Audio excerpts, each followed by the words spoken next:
नमस्ते दोस्तों।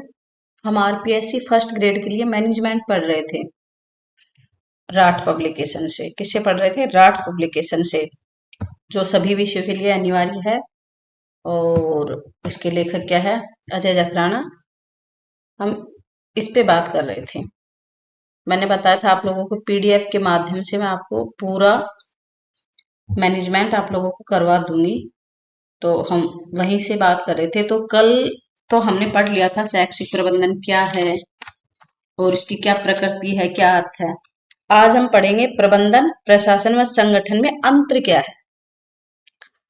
तो देखिए, मैं पूरे को डिटेल से पढ़ने की शायद मेरे को नहीं लगता कि जरूरत है। थोड़ा स्पीड में पढ़ जाऊंगी, लेकिन जहां जहां क्वेश्चंस बन रहे हैं, समझ की बात है, मैं वहां पे आपको बताती जाऊंगी।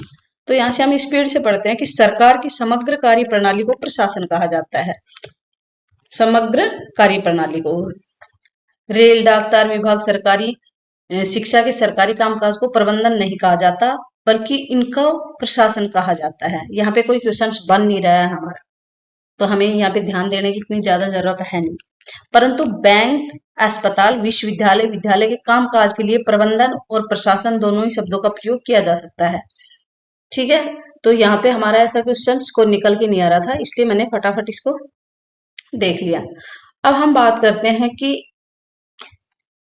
राजनीतिक और सामाजिक जो कार्य होते हैं ना, उनमें कामकाज के लिए प्रशासन शब्द का प्रयोग किया जाता है।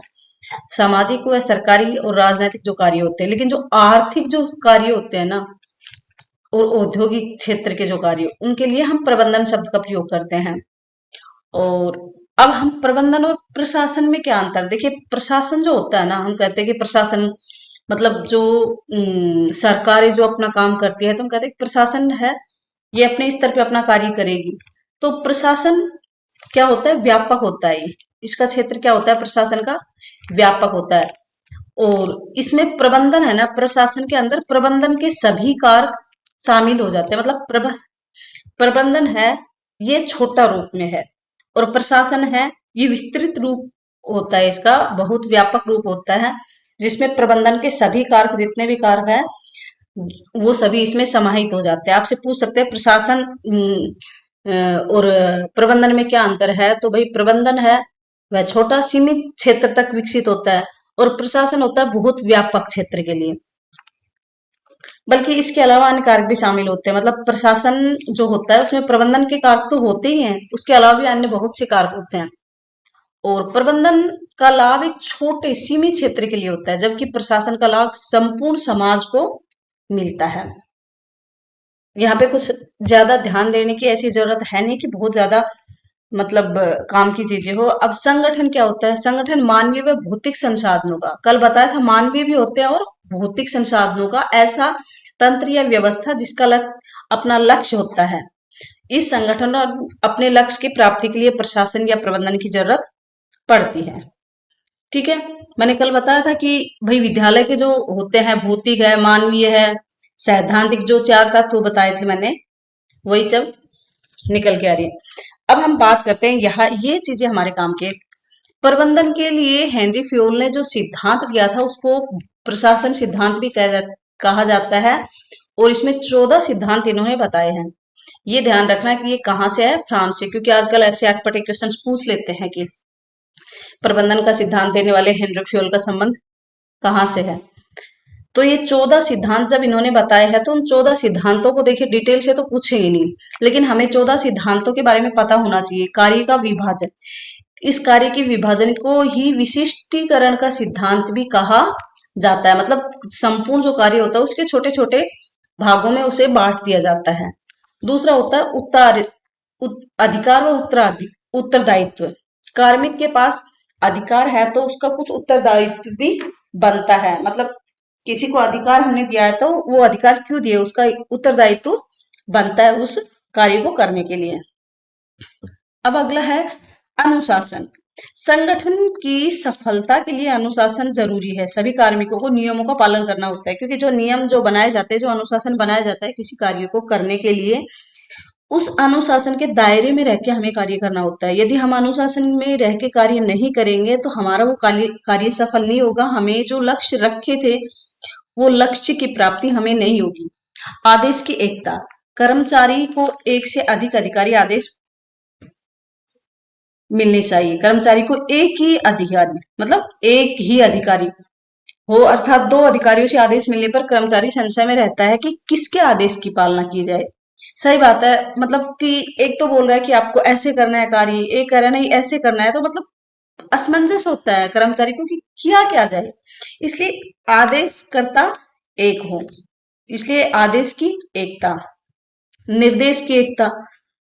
अब किसी कार्य के लिए हमने कोई निर्देश निर्धारित कर दिए कि इस कार्य को इस तरीके से करना है, कार्य है, इस कार्य के लिए जो निर्देश जो दिए है ना, उसके लिए चाहे कोई भी उसका नेतृत्व करो, कोई भी उसका नेतृत्व करो, लेकिन निर्देश यही रहेंगे। अगर ये फर्स्ट बंदा अगर नेतृत्व कर रहा है और वो निर्देश दे रहा है, तो भी ये जो निर्देश हमने निर्धारित किए हैं इस कार्य के लिए वो ही देगा। अगर ये फर्स्ट बंदा कहीं चला गया और सेकंड कोई आ गया इसके स्थान पे, तो ये नहीं कि ये अपने अलग से निर्देश, नहीं, जो निर्देश बने हुए हैं किसी कार्य के लिए वो ही निर्देश हो, मतलब निर्देश की एकता हो। समान कार्यों व उद्देश्यों के लिए एक जैसे होनी चाहिए। सामान्य हित को वरीयता, मतलब हर किसी व्यक्ति को जो उस कार्य में, जो उस प्रबंधन में हमारे साथ कार्य कर रहा है, उन सभी को साथ लेके चलना होता है। इसमें सामान्य व्यक्तिगत की बजाय सामूहिक रूप से कार्य करते हैं। पारिश्रमिक, कर्मचारी को सेवा के बदले उचित वेतन मिलना चाहिए। मतलब यदि कोई कार्य कर रहा है तो उसको ना उस कार्य के अनुसार वेतन भी दिया जाना चाहिए। जब उसको वेतन से संतुष्टि रहेगी तो वह उस कार्य में अच्छे से अपना योगदान दे पाएगा। आगे है केंद्रीकरण। जैसे ये एक नेतृत्व करता है और ये एक कार्य है, ठीक है। अब इस कार्य को करने के लिए ये अलग अलग लोग लगे हुए हैं, ठीक है। कार्य क्या है? ये कार्य है, तो सबकी नजर इधर होनी चाहिए कि हमें ये कार्य पूर्ण करना है। तो केंद्रीकरण मतलब जो लक्ष्य हमें निर्धारित किए हैं, सबका लक्ष्य एक ही हो, जो संगठन में है उनका सबका लक्ष्य एक ही हो। लेकिन कार्य है ना, सबको विकेंद्रीकरण के रूप में दिए जाते हैं। केंद्रीकरण के रूप में तो हमें क्या होता है, हमारे लक्ष्य होते हैं, सबका एक ही लक्ष्य हो। लेकिन जो कार्य का जो विभाजन है ना, कार्य विभाजन वो विकेंद्रीकरण हो। विकेंद्रीकरण मतलब केंद्र ने को सभी जगह बांट देना चाहिए कार्य को, जिससे सभी को व्यवस्थित रूप से करने में सहायता मिलती है और सभी अपने कार्य को पूर्ण मनोयोग से करता है, तो उसमें सफलता होने के ज्यादा चांसेस होते हैं। इसीलिए संस्था के व्यापक हितों को ध्यान में रखते हुए संस्था में केंद्रीकरण होना चाहिए और कार्य को लेकर कार्य विभाजन के लिए क्या होना चाहिए, विकेंद्रीकरण को अपनाना चाहिए। आप तो ये केंद्रीकरण ध्यान रखना, डिटेल से तो आप लोगों से नहीं पूछा जाएगा। सोपान श्रृंखला, अब देखिए स्कूल में कोई प्रिंसिपल है, प्रिंसिपल का अपना एक अलग दायित्व है, कोई वाइस प्रिंसिपल है, उसका अपना अलग दायित्व है। तो मतलब एक पद कर्म है, पद कर्म है, पद कर्म है, पद कर्म के अनुसार ही इसी को क्या कहते हैं, सोपान कहते हैं, सोपान श्रृंखला। संगठन में पद कर्म होता है, पद कर्म के अनुसार कर्मचारी व अधिकारी का अपना अधिकार निश्चित होते हैं कि मेरे अधिकार क्षेत्र में ये कार्य ये मेरे को करने हैं। अगला आता है हमारा व्यवस्था। जो हमारे उपकरण जो हमारे पास है ना किसी कार्य को करने के लिए, और जो कर्मचारी है, उन कर्मचारियों और उन उपकरणों के व्यवस्थित एक उपयुक्त सही तरीके से उस कार्य में लगाना है हमें। समता, अधीनस्थ कर्मचारियों के बीच समानतापूर्ण व्यवहार, मतलब कि ये नहीं होना चाहिए हमें कि जो नेतृत्व करता है एक व्यक्ति को तो बहुत ज्यादा महत्व देता है और एक को नहीं देता, तो इसमें हीन भावना आ जाती है कर्मचारियों में कि मैं भी तो अपना कार्य कर रहा हूं, तो मतलब मेरे साथ ऐसा व्यवहार क्यों करते हैं। तो सभी के साथ समानता का व्यवहार करना, तो समता। अगला 12वां हमारा है स्थायी कार्यकाल। देखो जब ये होता है कि हमारा यही हमें नौकरी करनी है हमारा जीवन इसी नौकरी में लगाना है, हमारी स्थायी नौकरी, हमें हटाया नहीं जाएगा कि 1 साल के लिए 2 साल के लिए रख के, जैसे संविदा पे जो भर्ती होते हैं कहीं पे, तो अनुबंध के ऊपर जो भर्तियां होती हैं, तो यदि ऐसा होता है कि कर्मचारियों को 1 साल बाद हटाया जाता है, 2 साल बाद उनका कॉन्ट्रेक्चुअल कार्य होता है, तो वह उसमें अपना 100% नहीं डालता, क्योंकि उसको उससे अटैचमेंट नहीं हो पाता। वो सोचता है कि हाँ ठीक है, 1 साल के बाद चला जाऊंगा, जितना हो रहा है वो होता है। तो इसलिए उनका कार्यकाल निश्चित हो, जिससे उनकी अपनी जिम्मेवारी बढ़े और वो उस कार्य में पूरे मनोयोग से कार्य कर सके। ठीक है, क्या है स्थायी कार्यकाल। कर्मचारियों का कार्यकाल स्थायी होने से वह पूर्ण मनोयोग से संस्था के लिए समर्पित होकर कार्य करते हैं। एक होता है पहलपन, किसी कार्य के लिए पहल करना। कर्मचारी को योजना रखने व उसको क्रियान्वित करने की स्वतंत्रता होनी चाहिए, कि उसके पास, जैसे हमने कर्मचारी को कोई कार्य दे दिया, कोई योजना उसको दे दी, अब उसको स्वतंत्रता होनी चाहिए कि मैं इस अपने कार्य में किस प्रकार से पहल कर सकता हूँ।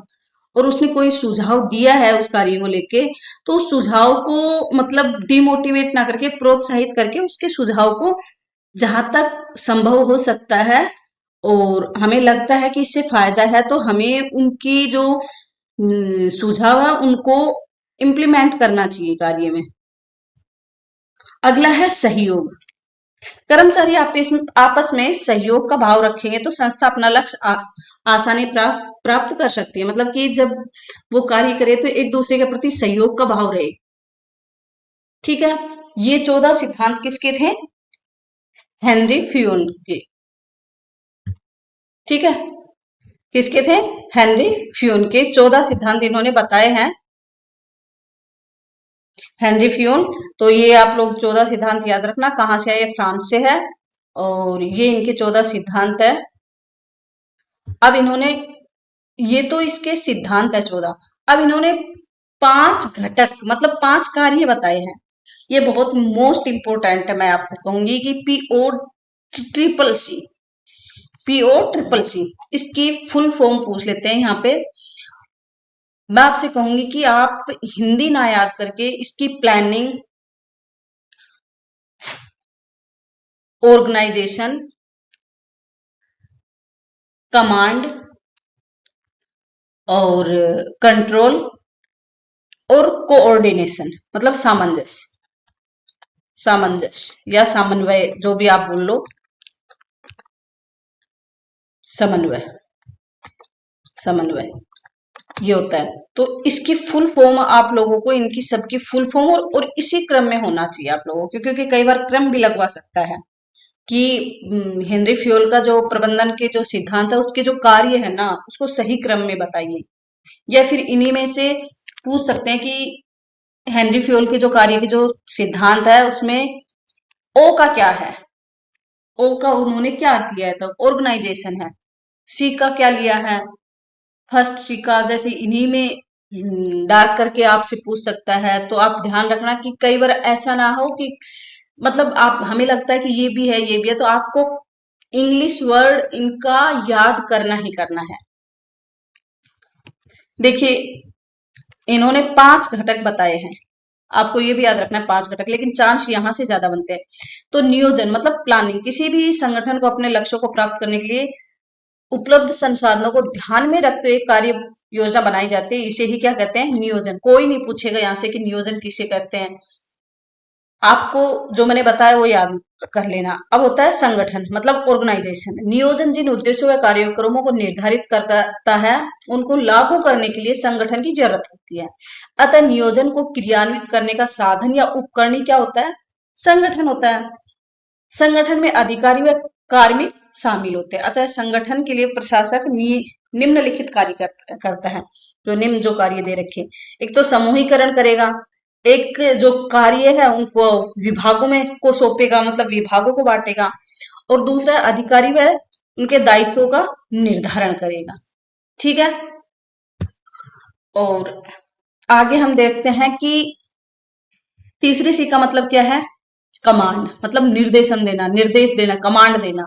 निर्देश वह कार्य जिसके अंतर्गत संस्था के सदस्यों का पर्यवेक्षण, मार्गदर्शन एवं अभिप्रेरण किया जाता है, ताकि संस्था के उद्देश्यों को अधिकतम कुशलता के साथ प्राप्त किया जा सके।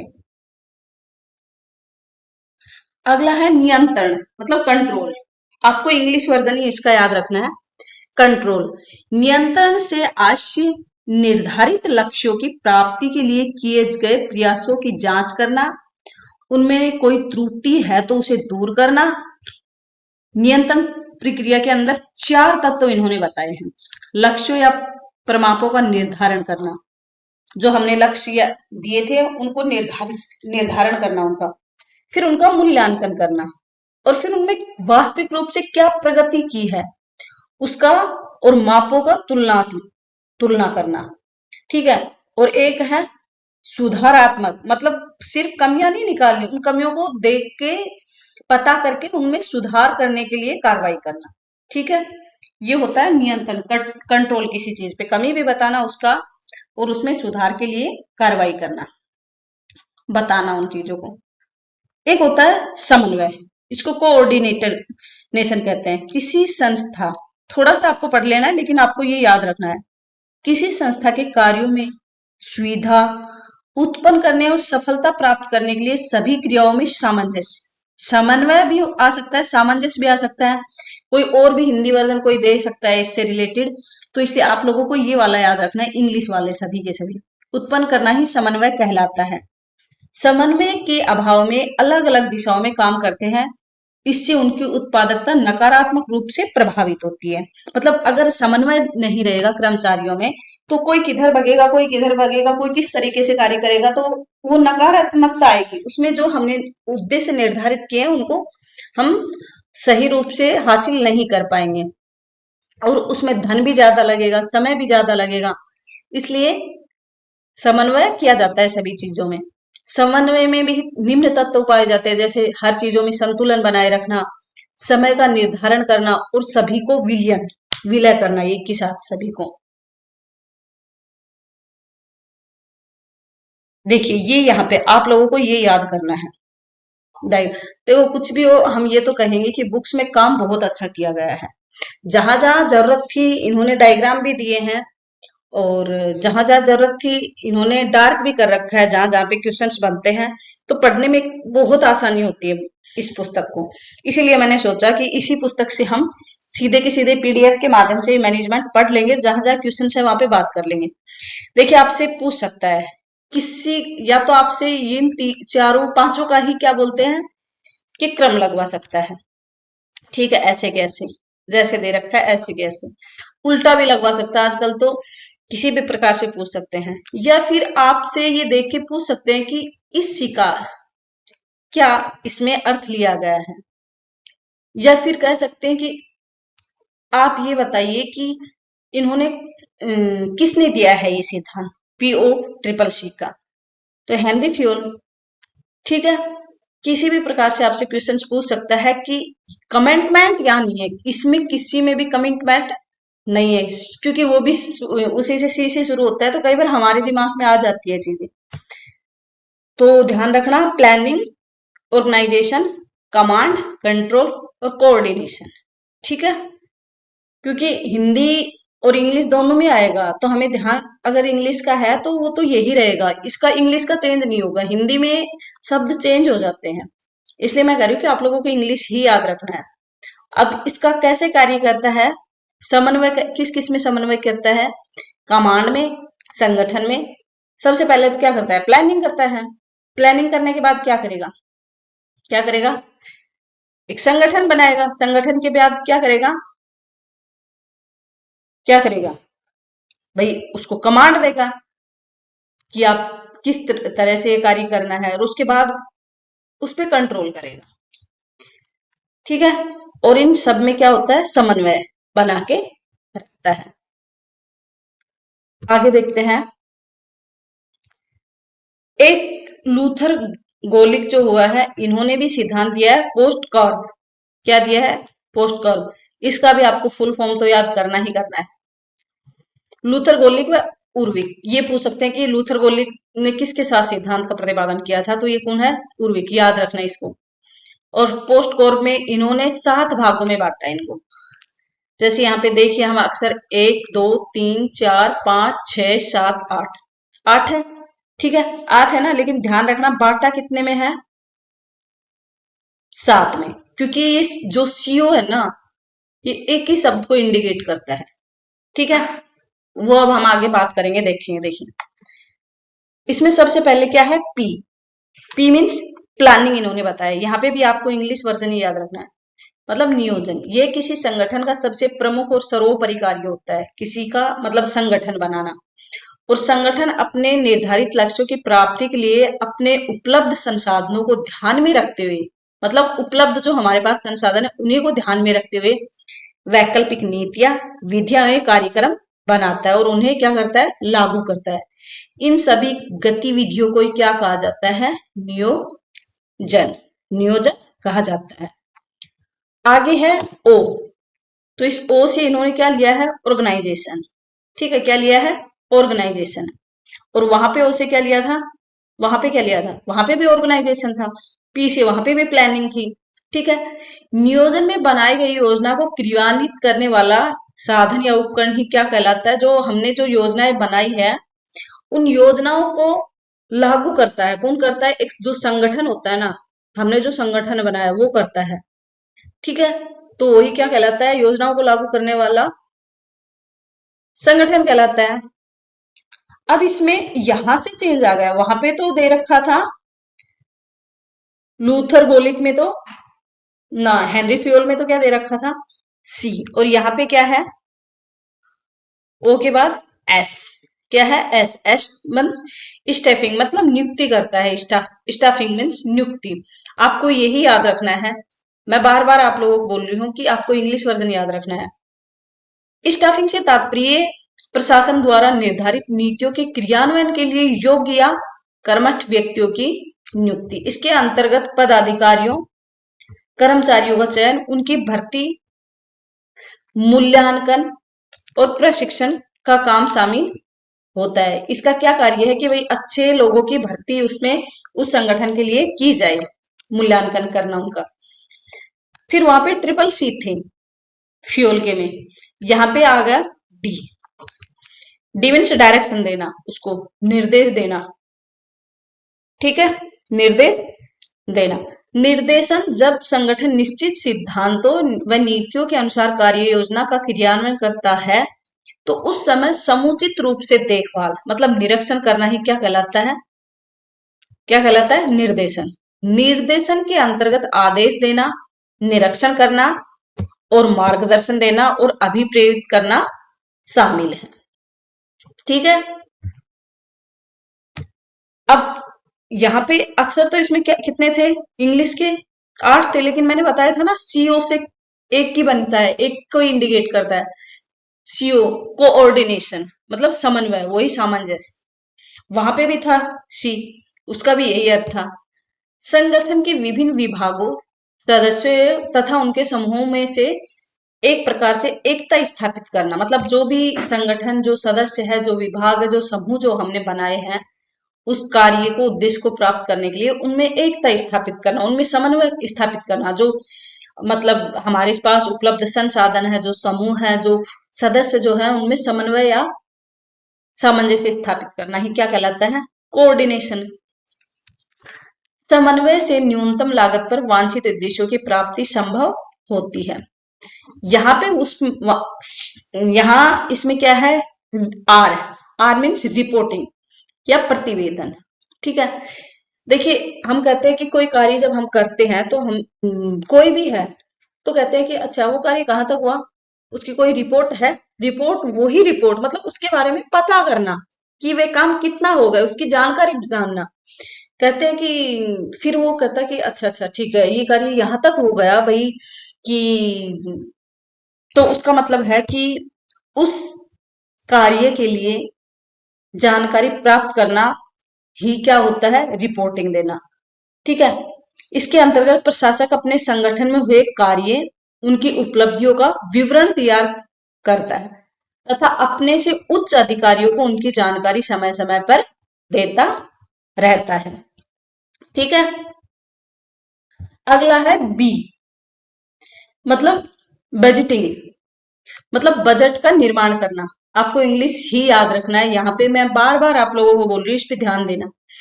इसके अंतर्गत एक निश्चित समय सीमा के अंतर्गत राजस्व तथा खर्चों का लेखा जोखा, कि इस समय सीमा में हमने जैसे 2 करोड़ का बजट हमने रखा था कि एक साल में पुल बनाने के लिए 2 करोड़ का बजट रखा था एक वर्ष के लिए, ठीक है। लेकिन अब हमने 6 माह हो गए, तो 6 माह में हम उसका पता कर रहे हैं कि हमने 2 करोड़ में से कितना पैसे खर्च कर लिए और कितने बचे हैं और कार्य कितना होगा। इन सब चीजों की मतलब बजट के बारे में जो मतलब कि राजस्व क्या देना है, कहाँ देना है, इन सब का लेखा जोखा करना ही बजटिंग कहलाता है। अब मैं आपको यहाँ पे एक साथ बता देती हूँ दोनों का, हेनरी फ्योन का भी और यहाँ पे लूथर गुलिक का। देखिए हेनरी फ्योन की यदि बात करते हैं तो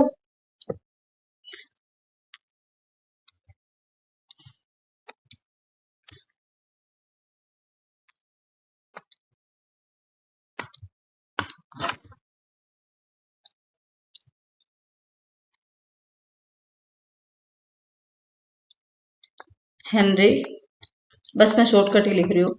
तो यहाँ पे उन्होंने क्या बताया था, पी ओ शी, इसका अर्थ उन्होंने बताया था प्लानिंग, PLANING,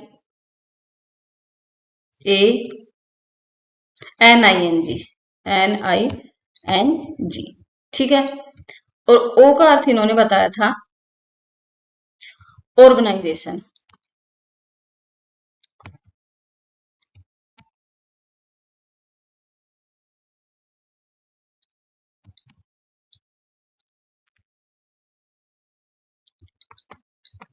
देखिए मेरी इंग्लिश में ज्यादा अच्छी राइटिंग है नहीं, ज्यादा अच्छी क्या, कैसी भी नहीं है। Command, command. और एक सी था, इन्होंने बताया था कंट्रोल, और एक सी और बताया था इन्होंने, वो बताया था कोऑर्डिनेशन।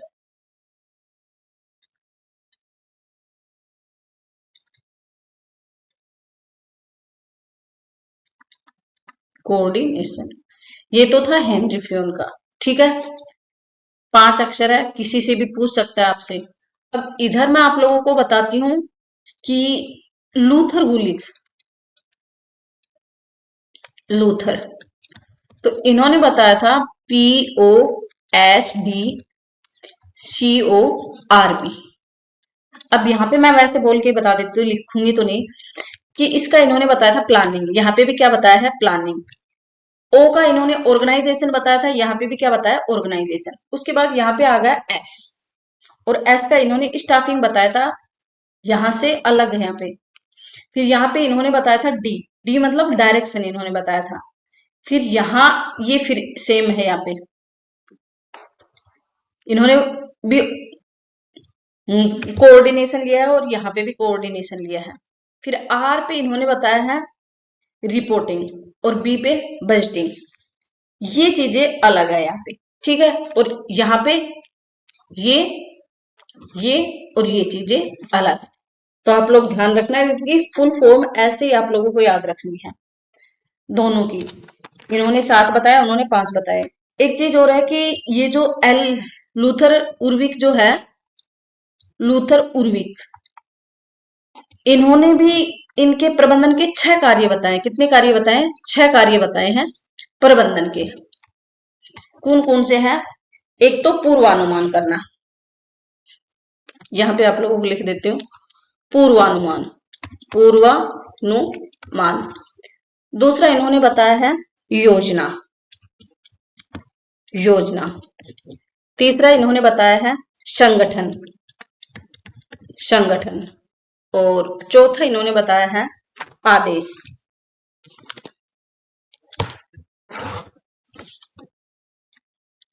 आदेश। और पांचवा इन्होंने बताया है समन्वय।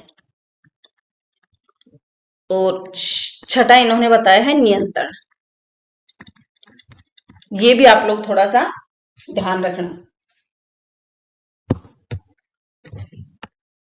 हमारा आज लूथर गोलिक और हेनरी फोन का सिद्धांत हमारा हो गया। कल हम बात करेंगे शैक्षिक प्रबंधन के क्या अर्थ हैं, ठीक है, और उसकी आवश्यकता क्यों पड़ी शिक्षा में, इस पे हम कल बात करेंगे।